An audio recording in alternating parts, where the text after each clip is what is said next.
Now we move on to a good friend and colleague who I've worked with and spoken on the same dais with. I've had that good fortune. Dr. Jane Hughes, who's an ophthalmologist in private practice in Texas.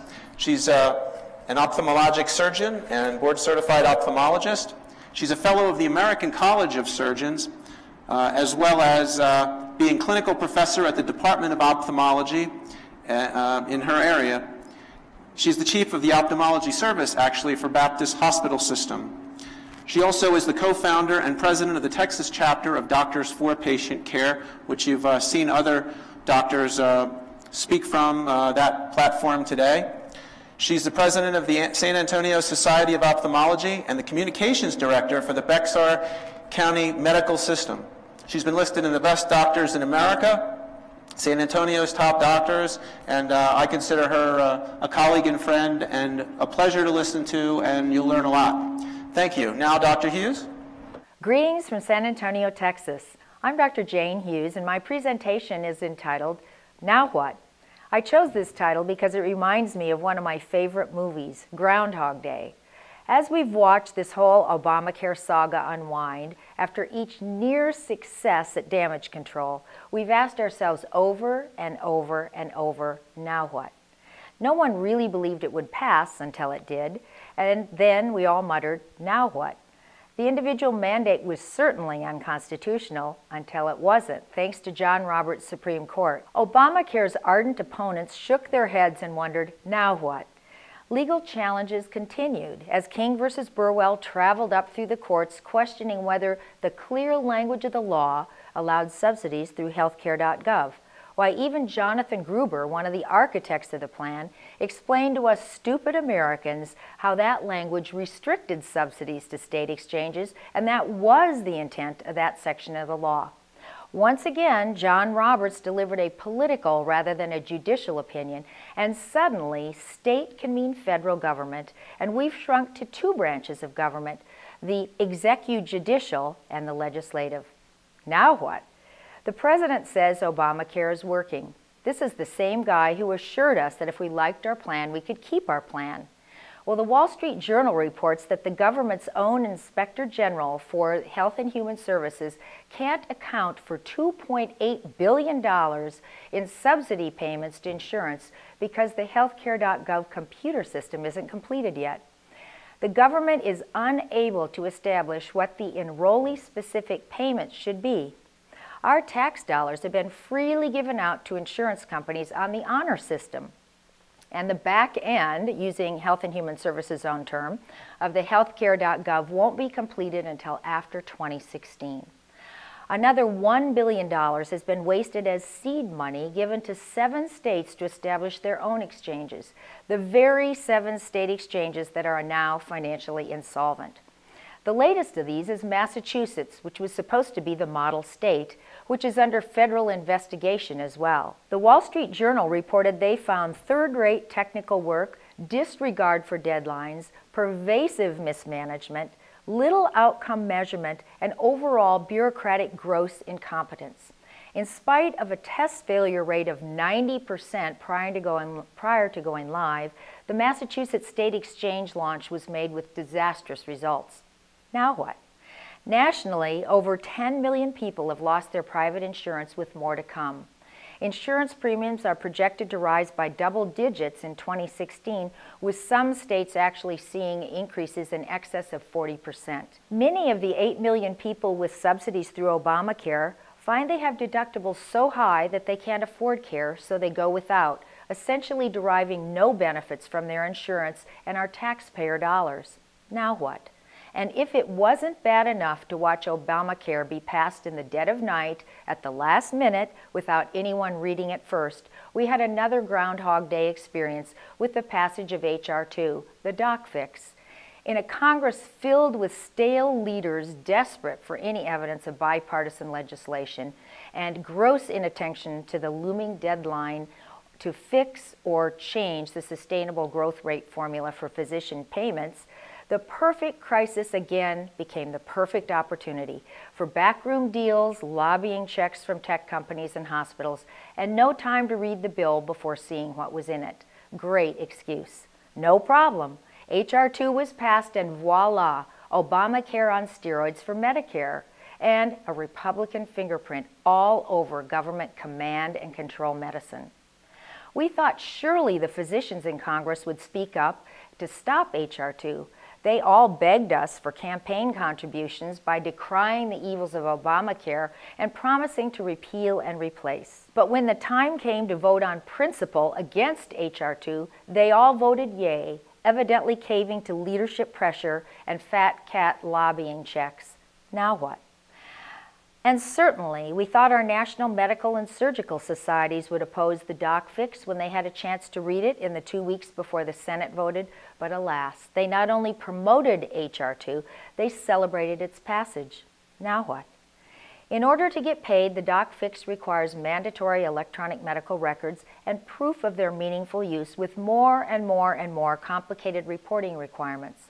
Physicians will be publicly graded from 0 to 100 based on such things as participation in HMOs and accountable care organizations, and really any other nonsensical requirement that bureaucrats could devise.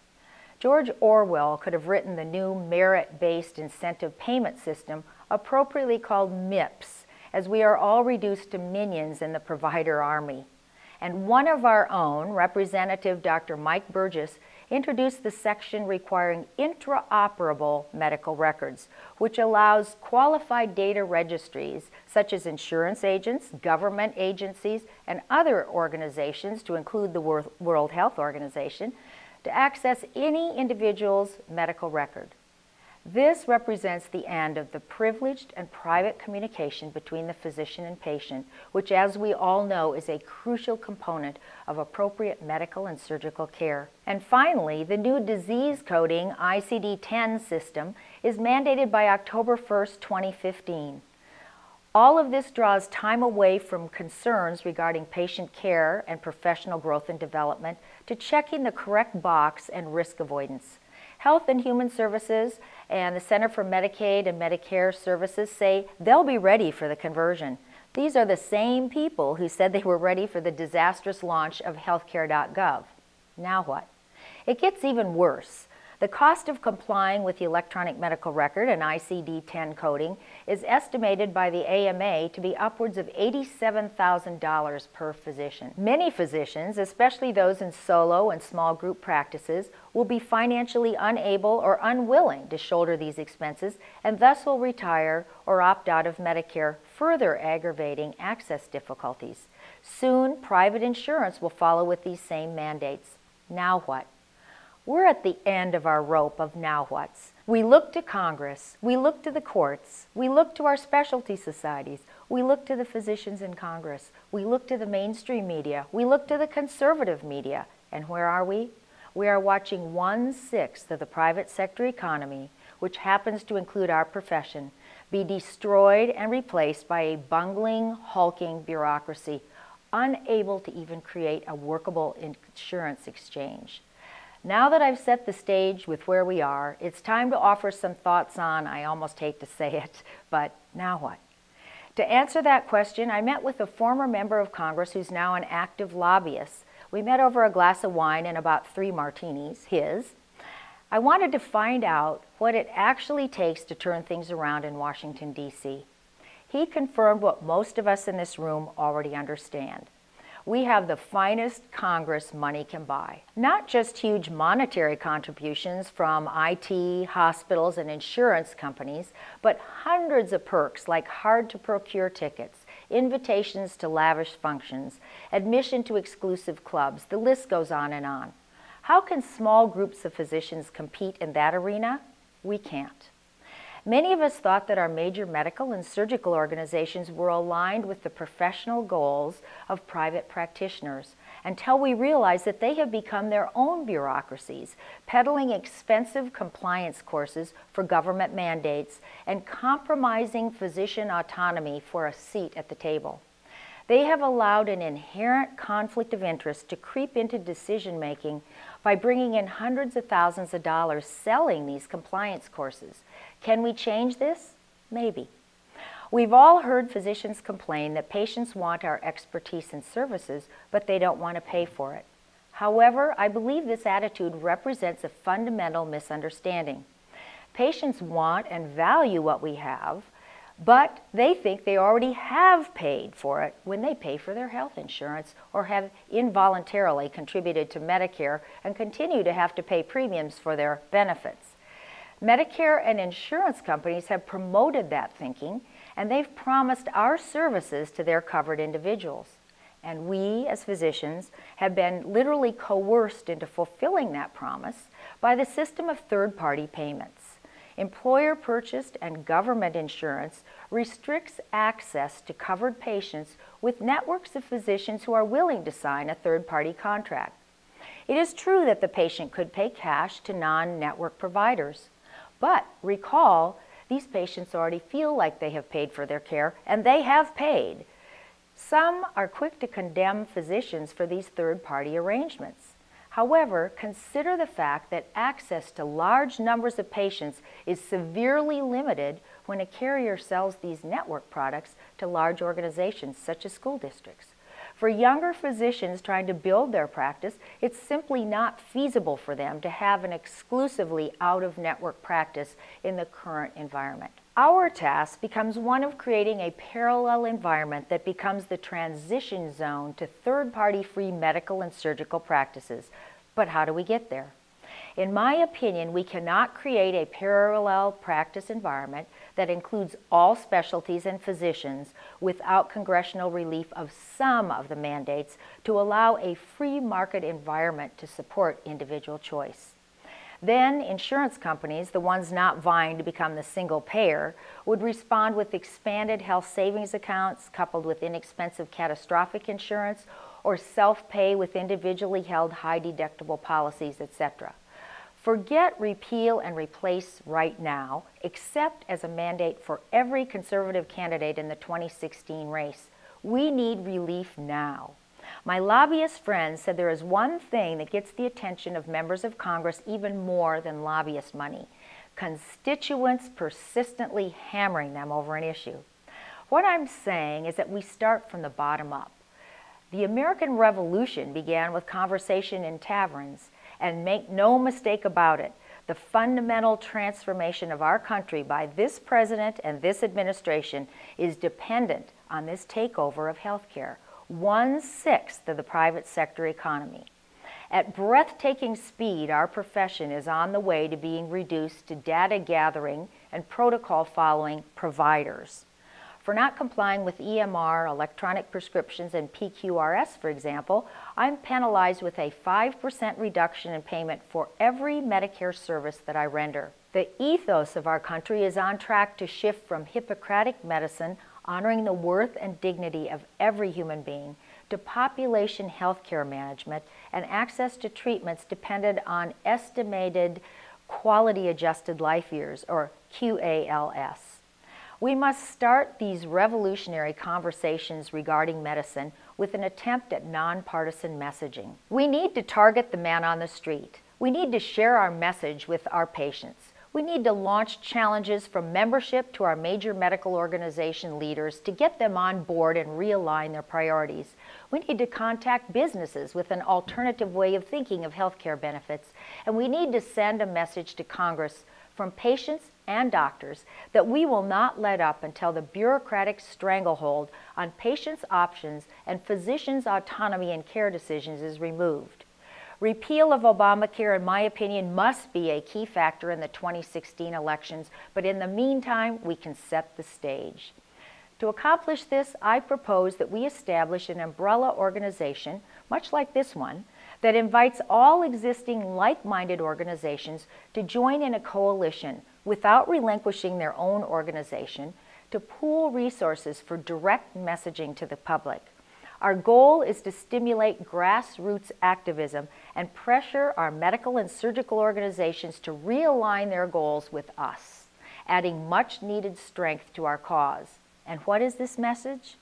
The common thread of all of the plans for reform with which I've been privileged to participate include the following: price transparency, including third-party contract disclosures, open access to all physicians and facilities, a wide variety of insurance options, expanded health savings account with rollover capabilities, individually owned and non-job dependent healthcare policies, protection against catastrophic financial loss, and protection against loss of insurance with medical or surgical bad luck, and of course, affordable coverage. To achieve this, we need to redirect our current process of employer-selected insurance to a defined contribution or a raise in pay with which the employee can select from a robust offering of medical care coverage choices that meet their needs. Repeal of the individual and employer mandate could pave the way overnight for this to happen, and this is our simple message. The courts have failed to protect individual liberty and choice. The Affordable Care Act is not working. Americans are being hurt. Now Congress needs to fix it, starting now. In closing, I invite your indulgence for 2 mock radio spots that I wrote as examples of what we might do to capture some attention. I chose radio because it is cost-effective. A video YouTube could be made to dovetail with the ads to further expand our audiences. And as Dennis Prager once said, TV is great, but radio goes into your ears and into your heart without the distractions of appearance. And like the end of Groundhog Day, let's hope we're finally moving to a new day in this necessary struggle. Thank you for the privilege of being a part of this meeting. And now let's listen to those 2 radio ads. Thank you very much, Dr. Hughes. That was an outstanding presentation. As we've grown accustomed when we see you on Fox News or the different news networks when you're interviewed. Thank you again for being with us today. So what now? Where are we now that unfortunately 3 branches of government haven't seen fit to restore the individuality of healthcare using the Hippocratic Oath method? Well, I think we have an absolute incredible opportunity to reach out to the man on the street. And I think that's one part of our campaign that has been really sorely missing. And as I said in the presentation, we have to have a straightforward, simple message that we all can agree upon. And then we really do have to put pressure on our national medical organizations to come over to our side, our way of thinking, instead of packaging these expensive compliance forces. Great. Well, that sounds like a great place to start. So what would you advise people to do to take action directly? You had said contacting legislators. What are your other thoughts for action steps for people to take now that you've described the urgent situation that we have? Well, this organization, which is made up of many people that actually have affiliations with other organizations, this is a prime opportunity for all of those organizations to come together under some sort of an umbrella title, whether it's this organization or whatever we decide, but I think something substantive could be decided at this meeting, so that we have a central place that's really a depository, if you will, for these sorts of ideas where we can pool our financial resources to start reaching out to the man on the street regarding what is about to happen, what we need to do, and we need to really motivate them to activism on the part of doctor-patient-centered healthcare in America, not the socialized medicine model that many Americans are waking up to find is not what they want. Certainly, and I think you definitely make the point, as do the other speakers here at the conference, that patients are dissatisfied and physicians are dissatisfied, and the care isn't being rendered as it's being rationed from without of the exam room, that is to say by the insurance industry, by the government industry, and other entities that have now found their way into the exam room, as we had discussed before. So that's a great idea for physicians to take action and patients to take action. Personally, do you have a thought with regard to what the solution is from your perspective? You mean the solution to reforming our healthcare system, or the solution to getting the attention of the American people? Well, I think we need to get the attention of the American people. So what's your thought on that? Okay, my thought is this.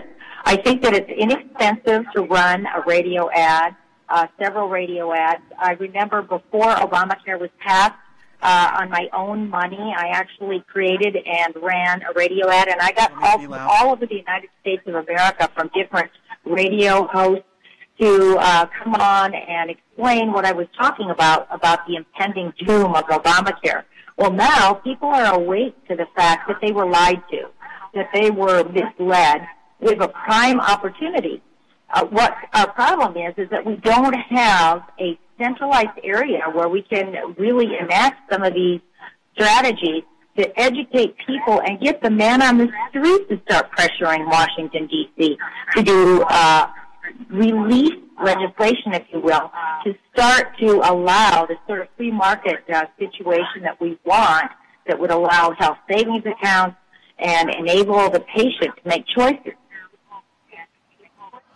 So you're saying that true high-deductible insurance plans and health savings accounts, and just to add my own thought, might be direct primary care, where people actually buy what they want at the prices they've negotiated, that all that would be a great idea, and it would definitely be in my interest, not only as a physician, but as a patient, as a consumer of healthcare services with my family. How do you see that moving forward with what I call, unfortunately, ACA, the Unaffordable Careless Act, because it seemed to become more and more unaffordable and somewhat careless, as they couldn't read 2,000 pages before they were able to vote on it in the middle of the night, unfortunately. So what's your thought on changing that or making those inexpensive, high-deductible plans available? Well, first of all, I think that we have to get over the idea that any time soon we're going to repeal and replace Obamacare. Now, I know that there are people that are absolutely adamant in thinking about we can't allow any sort of a tweak to the law because then it will weaken our possibilities of repeal and replace in 2017 should we get a Republican or a conservative in the White House. I think that's too late. I think we need to stick to an idea that let's let Obamacare stand, but let's give it a run for its money. And the only way we're going to do that is if we can get legislative relief from the individual mandate, and it would be even better if we could get the individual and the employer mandate. You know, everyone in this room, everyone on this conference understands what has happened to the job market, what has happened to employers as they're paying more and more money for their employees' health care plan that's less and less money for salaries. I think we have fertile ground, like I said, if we can come together with a very straightforward, simple message, get the American people to start pressuring Congress and saying, look, this isn't working. Let's relieve the Americans from the individual mandate. Let's relieve the employers from the individual mandate, and let's demand that the insurance companies then, side by side with Obamacare, start offering alternative choices. So in the last 3 minutes of our question and answer with you, Dr. Hughes, thank you, by the way, is there a way to reach across political lines to find consensus on the professional issues that are under attack in medicine today? I think this is a prime bipartisan issue. Every single American is concerned about having direct access to a physician whom they trust and whose credentials they think are valid, and they want to have choices, and they want to have access. Believe me, with what they're paying now, we could really allow a free market explosion in terms of, like you mentioned earlier and I've mentioned as well, the health savings account. That would help not only specialty surgery, surgeons, but primary care and specialty medical care as well. Well, that sounds like a good opportunity, as you said, to bring people together from different parties, different interests, because we're all patients in the end. I'm sure that you felt that as well, not just through your practice as an ophthalmologic physician, but also as a consumer of healthcare services for you and your family.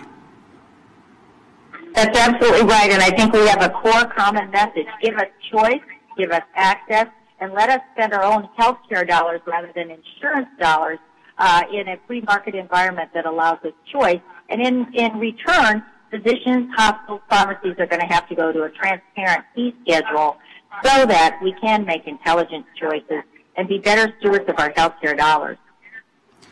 Great thoughts, Dr. Hughes. Is there anything on the internet or places you would recommend people going, or can you share your contact information if somebody wants to reach out? I know you're on Twitter and several other internet venues. Yes, I'm on Twitter at Jane Hughes MD, but our AmericanDoctorsForTruth.org, there's no membership. It's just a website where we post pertinent information. This video will be posted there, and timely articles. We do everything we can to keep that website up to date. So, and then my email address is janehughesmd@gmail.com. Couldn't be any easier than that. I'd be happy to correspond with anyone.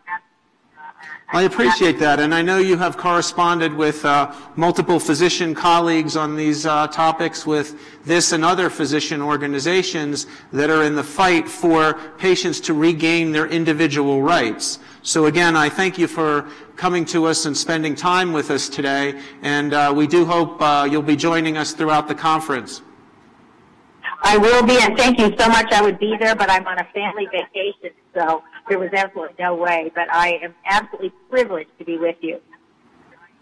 Thank you again, Dr. Hughes. Have a great evening. Thank you. You too.